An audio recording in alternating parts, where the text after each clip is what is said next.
Hello everyone. तो आज की इस वीडियो में मैं फिर से लेकर आई हूँ आपके लिए बहुत ही इंटरेस्टिंग एक short story.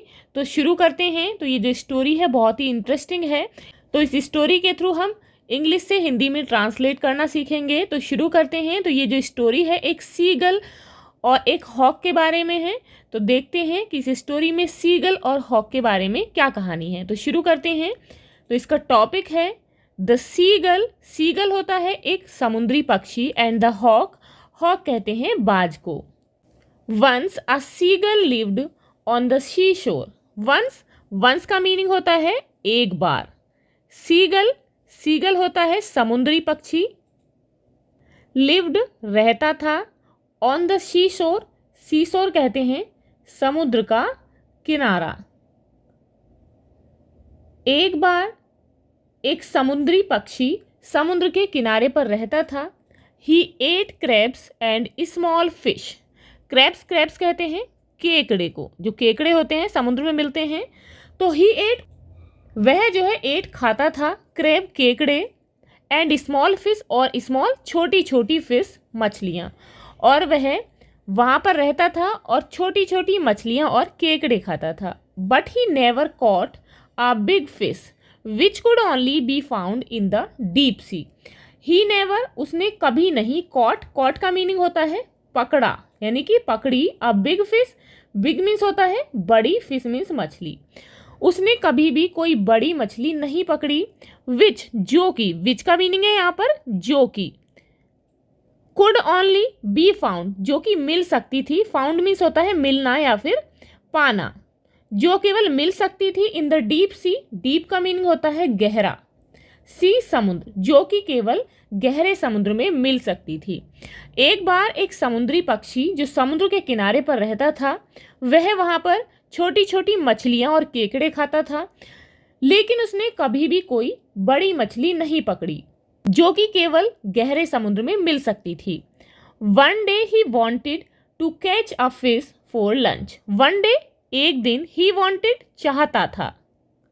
To catch, catch का मीनिंग होता है पकड़ना।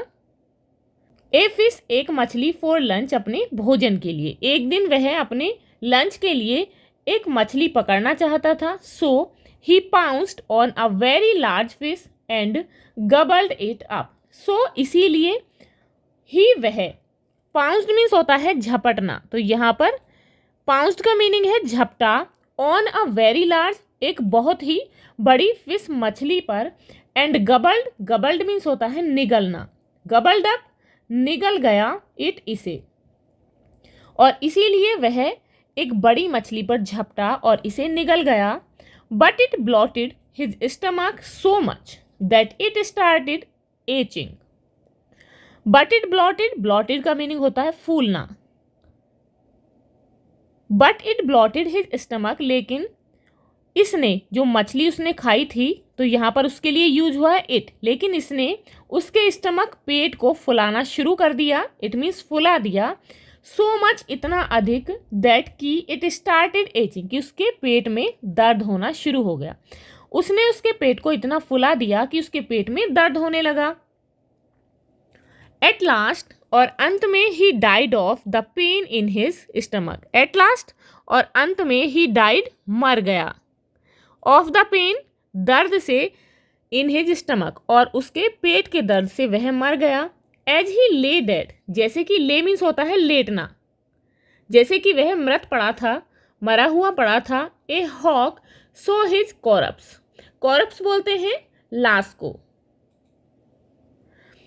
जैसे कि वह मृत लेटा हुआ था, एक हॉक, बाज पक्षी ने उसकी लाश को देखा। एंड सेड रिग्रेटफुल्ली, रिग्रेटफुल्ली मीन्स होता है पछताना। तो और उसने पछताते हुए कहा, you should have stayed in your territory. अब वो कहता है कि तुम्हें शुड हैव स्टेड, ठहरना चाहिए था, यानी कि रुकना चाहिए था। कहाँ पर? इन योर टेरिटरी, अपने इलाके में, यानी कि तुम्हें अपने ही क्षेत्र में रहना चाहिए था। Now it is too late, अब जो है बहुत देर हो गई है। Every man should be content to mind his own business. प्रत्येक व्यक्ति को, एवरी मैन, प्रत्येक व्यक्ति को, शुड बी कंटेंट, संतुष्ट होना चाहिए, to mind his own, business, अपने कार्य में, यानी कि अपने कार्य को मन लगाकर उससे संतुष्ट होना चाहिए। So the moral of this story is there is a limit to everything, कि प्रत्येक चीज की एक सीमा होती है। आई होप आपको ये स्टोरी बहुत अच्छी लगी होगी, आपने इस स्टोरी से नए नए वर्ड सीखे होंगे। तो ऐसी ही और इंटरेस्टिंग स्टोरीज के लिए हमारे चैनल को सब्सक्राइब करें। मिलते हैं नेक्स्ट ऐसी ही मज़ेदार कहानी के साथ। For more such interesting stories, please subscribe our channel and press the bell icon for the latest notifications. Thank you.